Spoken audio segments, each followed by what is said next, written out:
People who have had friends stab you in the back. What is the story? Made plans to go see a movie with my friends for my 16th birthday and planned it weeks in advance. Everybody bailed the day before /of, but I decided to still go see the movie. Ran into my whole group of friends leaving the movie theater while buying popcorn. Best friend stopped talking to me after my dad died. Took the whole friend group with him. Apparently I was too emotional. I was 13. Having my entire friend group walk away from me when I was in such a shitty place stuck with me forever. Asked two of my friends if they wanted to live together in college. Then one of them asked another person in our friend group if he wanted to join in as well. Then they asked another. And another. And then once there were too many people for one apartment, they dropped me out of it. No longer friends with any of them. Was kinda a wake up call though, because I definitely gave way too much of myself to those people not knowing that I was the most expendable one. It really taught me not to put others on a pedestal and respect myself more, and has since led to me developing far more healthy relationships that bring me a lot of happiness. I had one friend. I was bullied by everyone at elementary school. Because my friend would be bullied too when they hung out with me at school. We only played outside of school. One day a popular kid asked to play with me during recess. I was ecstatic. Until after a while they said you're not as bad as friend said you are. And that's how I learned why I was bullied. Been very good friends for over 2 years. Their roommate moved out and they asked me if I want to move into their spare room. I was very happy to live with my good friends and I did everything I could to be the best roommate possible. After 3 weeks they found another source of income and kicked me out. First, they offered to help me find another accommodation, but the next day they changed their mind and just told me to leave by the end of the month. It was 7 days until the end of the month. They didn't spoke to me ever since. When we met somewhere in town they acted like they never seen me before. I have no ducking idea what I did wrong. He accused me of sexually assaulting his younger sister who was basically my little sister too at the time. It's completely false, and it's the most mind-boggling thing that's ever happened to me. A quiet girl I made friends with would only sit with me in class, just so she can go snitch about me to my ex-friends. She would literally sit next to me for 1 or 2 classes randomly then go sit with them later. I called her out on it after she came to sit next to me and told her why do you even bother sitting with me when we both know you're just trying to get cheat to talk about me with them. When I come back from the bathroom you better go sit somewhere else. I was usually very quiet and that was the first time I stood up for myself. I had one friend who honestly wasn't my favorite person because she was really manipulative, but I never said anything bad about her. I found out that she had been cheat talking me to all of our mutual friends and telling them all that I did horrible things that I never did. Ended up essentially being pushed out of that entire friend group, and it ruined a lot of my high school experience. I had a best friend that I knew for 16 years. She got pregnant and her parents tried to kick her out. Her parents wanted her to get an abortion but she refused. One of our HS friends told me someone should push her down a flight of stairs so she can miscarry. I told her that's a very bad idea and defended my best friend. The next day, the principal came by my class to ask me if I could attend a meeting about something important. If I didn't attend, I was going to be expelled. When I arrived to the meeting, our shared friend claimed I was going to shove my best friend down flights of stairs so she can miscarry. My best friend believed her. We stopped talking after that. That's one of the worst things in this thread. FCK the former shared friend. Fingers crossed for karma. My husband and I had a friend that we helped get back on his feet. Paid off some tickets he had. Got his license reinstated. Hooked him up with a solid connection for a reasonable, well-running car to replace his beater. And gave him a place to live and a job automotive repair. He decided it was a better choice to tell all our customers we were overcharging them. Spoiler, we weren't, and he'd do the jobs cheaper if they'd bring it to him at his house. This was a short time after he moved out of our house, after never repaying anything he owed us. Not that we'd asked. Broke my heart.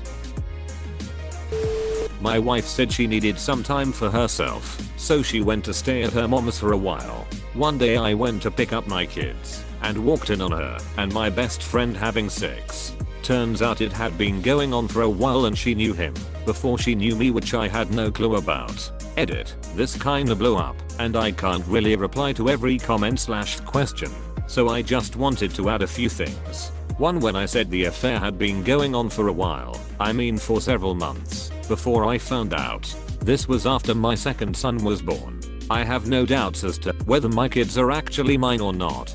2. Yes, they are now my ex-wife and ex-best friend.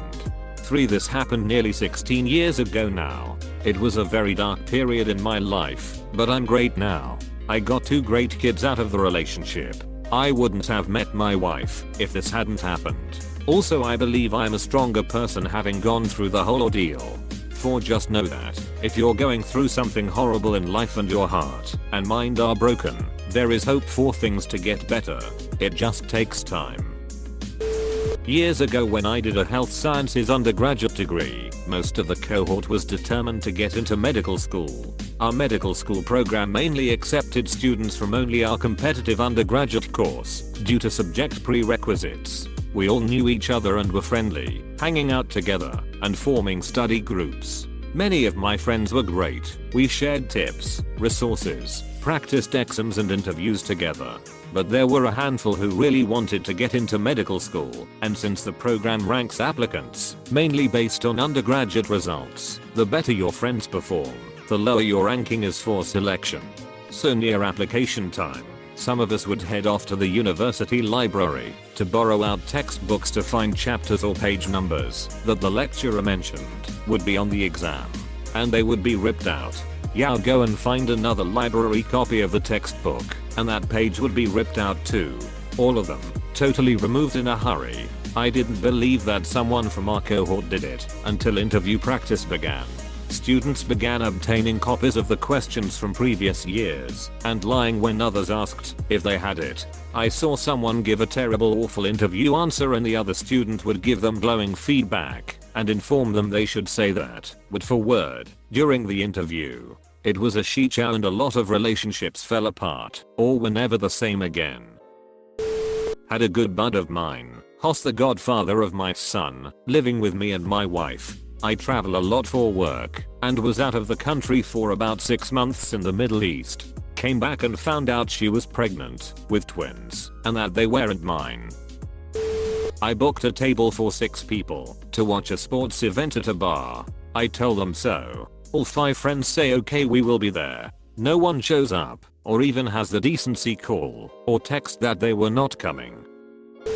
A woman I thought was my friend, we worked together for years. Our kids were friends. I helped her and her husband out when he was having mental health problems. She was in my sister's wedding party, appeared in court as a witness for my ex-wife in her bid to gain full custody.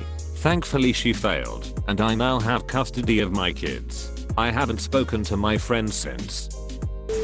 A guy who seemed like a good mate when it was just us, and then as soon as there was someone else or a group, he took the piss out of me and tried to make me the butt of all jokes. Even worse if there were girls around. After a while, I called him out on it and he was just like, dude, it's just a joke. But I was done with him after that. I saw him randomly earlier this year after years of no contact, and it was amicable and we caught up a bit on how we're getting on with our lives. And while he has grown up and become a bit more grounded, there's been no intention of rebuilding a bridge. I think if I ever met someone who has that side to their personality, it'd drop them like a hot potato. In 2014 I woke up January 1st in horrible pain. I ended up needing an emergency surgery to remove my gallbladder. I was a single mom to 2 kids under 5 and had just moved back to my hometown after living out of state. We'd had to leave a really shitty living situation and had only been back about a month, and I had not found a job at that point. I had a really close family friend who had been living with me before I had moved back, and he ended up homeless. So I bought him an $80 bus ticket and got him back to our hometown and let him stay with me a few days. He quickly found another place to stay, but we had invited him to my youngest son's second birthday, which is the 6th of January. I was like 4 days out from surgery at this point, and could barely make it down my stairs at this point, so he offered to go and pick up the pizza and cake for my son for me. We didn't have a huge party or anything. I was on food stamps and had cash assistance since my son's dad was not involved at all and did not pay child support. Even so, I offered for him to get himself a small pizza to take back to the girl he was staying with since her and her kids couldn't make it over. So party goes great. Everyone has a good time, especially both my kids. A few days later, my grandma was going to go grocery shopping for me, so I go to get my card and realize it's not there. I never got it back from the guy, and I forgot he even had it, since I was all doped up on pain meds from surgery. I tried calling him like 5 times and he didn't answer, so I get onto my account online to check my balance and he took everything. I had like $600 in cash, paid my rent, and bought my kids the things they needed, and then I had like $750 in food stamps. All of it was gone.